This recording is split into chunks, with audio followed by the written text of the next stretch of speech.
গল্পকথা চ্যানেলে আপনাদের সবাইকে জানাই স্বাগত। আজকের গল্প সেই আশ্চর্য লোকটি। গল্পটি লিখেছেন বিমল কর, পাঠে ইরাবতী বসু।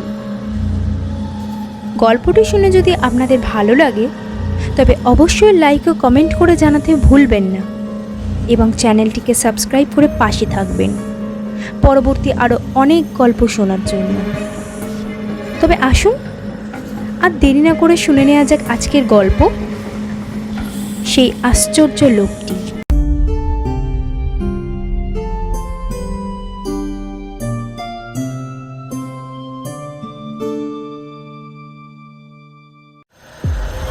অনেক দিন আগেকার কথা, অন্তত বছর ৩৫।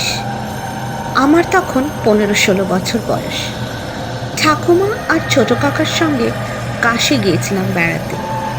ফেরার সময় এমন একটা কাণ্ড ঘটেছিল যার কোনো অর্থ আমরা কেউই খুঁজে পাইনি, আজও পাইনি। কোন গাড়ি, কি তার নাম, আজ আমার কিছুই মনে নেই। দুপুর নাগাদ আমরা কাশি থেকে মোগলসরাই স্টেশনে এসে রেলে চড়েছিলাম। তখন ওদিককার রেলের নাম ছিল EIR, মানে ইস্ট ইন্ডিয়ান রেলওয়ে। এখনকার মতন মাত্র 2টো ক্লাসও তখন ছিল না, ছিল 4টে, ফার্স্ট, সেকেন্ড, ইন্টার, থার্ড। আজকাল রেলের কামরা মানে যেন একটা ছোটোখাটো মেলা, গিজগিজ করছে লোক। তখনকার দিনে এত ভিড় কোনো গাড়িতেই থাকতো না, মেল এক্সপ্রেস গাড়িতে তো নয়।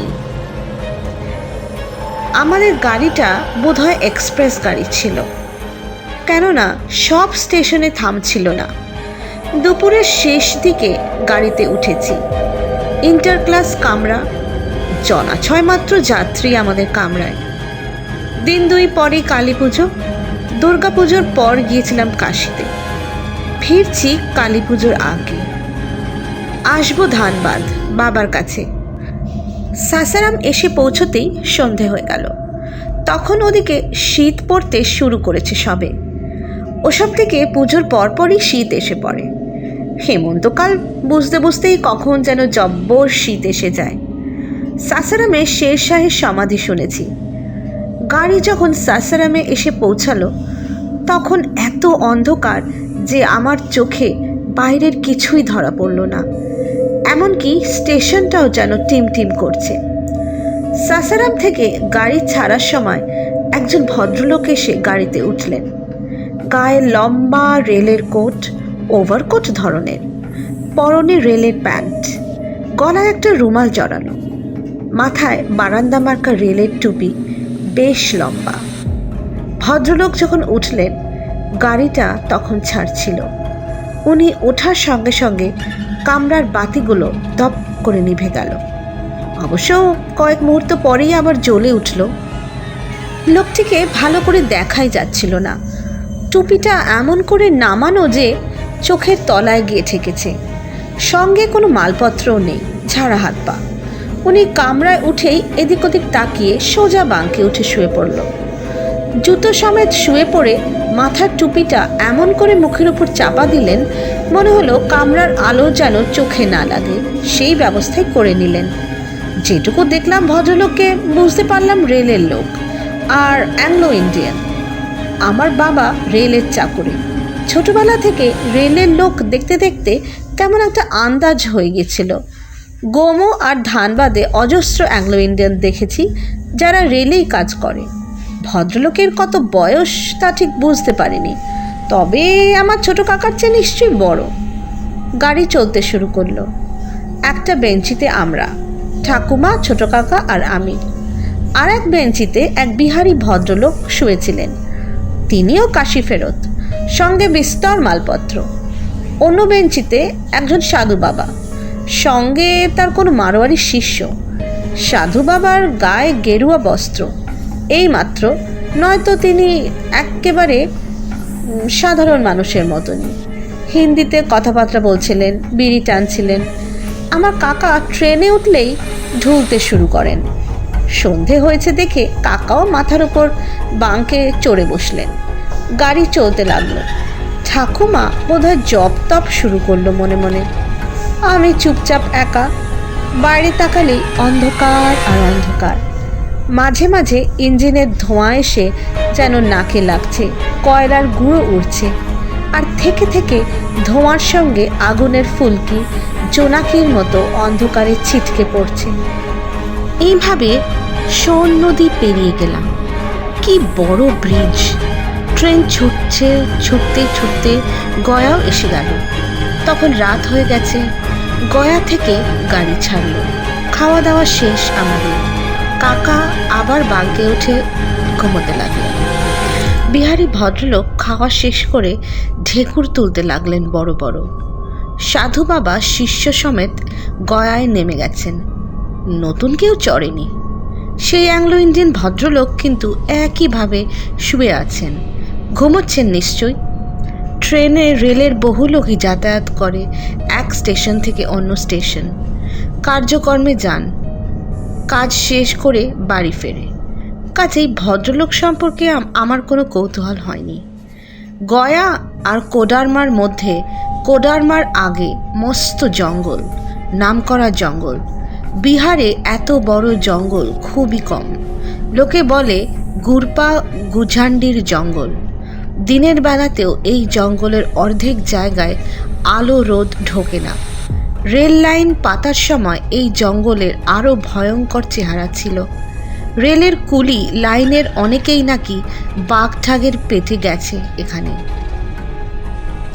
রেলের দুটো স্টেশনই আছে, ওরপা আর গুজান্ডি।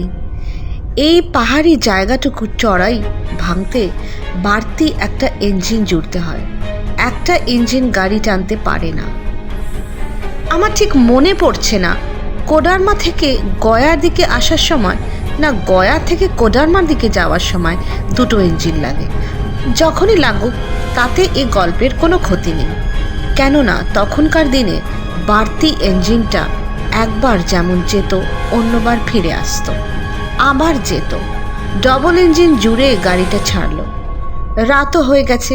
জঙ্গলের মুখে ঢুকে বেশ শীত শীত লাগছে। কাচের জানলাটা বন্ধ করে দিলাম। চারিদিকে ঘুটঘুট করছে অন্ধকার। গাছপালা আর অন্ধকার মিশে সে যেন এক এমন জগৎ যা চোখে সওয়া যায় না বেশিক্ষণ।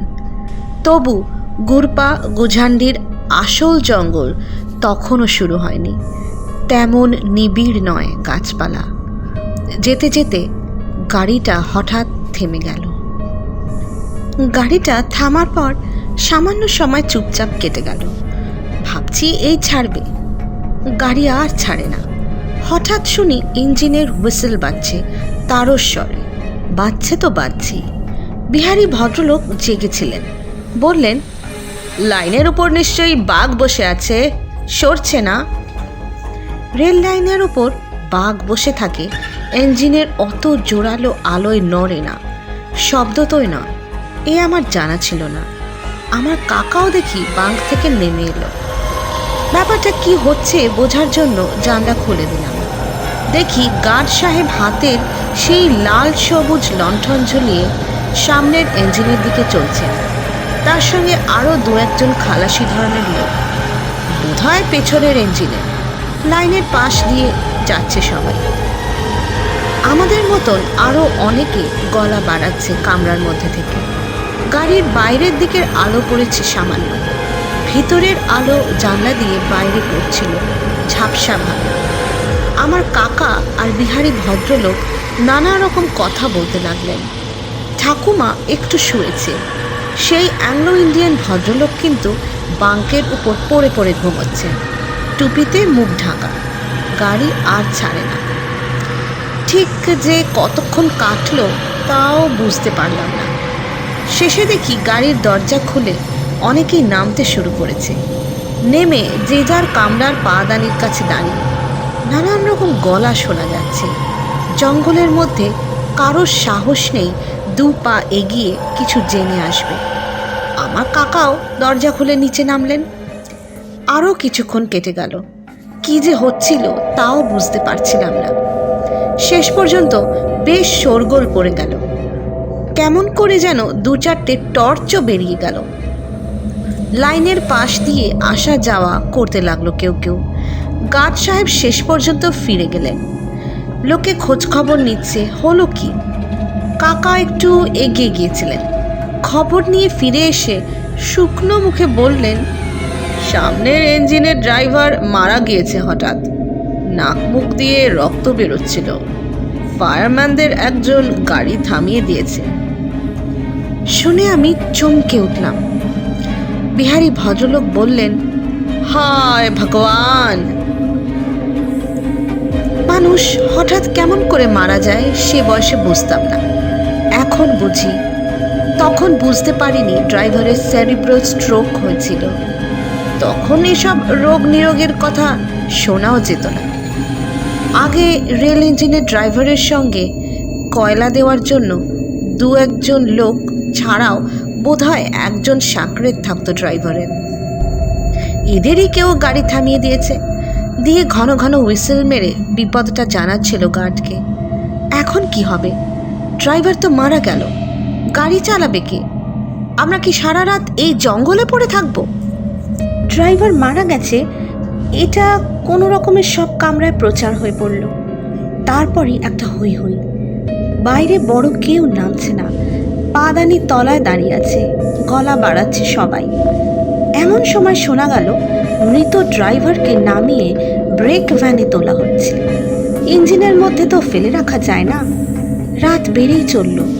আমরা অসহায়ের মতন গাড়িতে বসে ভাবছি, এই জঙ্গলে এভাবেই সারাটা রাত কাটাতে হবে। না জানি কি হবে। গার্ড সাহেবও বেশ চঞ্চল হয়ে পড়েছেন। কতবার যে সামনে দিয়ে আসা যাওয়া করলেন, তারই তো যত ঝঞ্ঝাট ঝামেলা।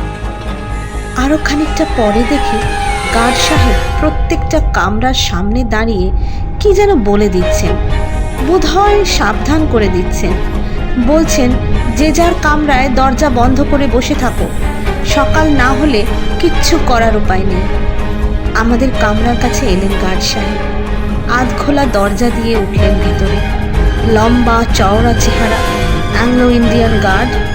বললেন, আপনাদের সারা রাত গাড়িতেই থাকতে হবে, সাবধানে থাকবেন। খুবই দুঃখের কথা, সামনের ইঞ্জিনের ড্রাইভার হঠাৎ মারা গেছেন।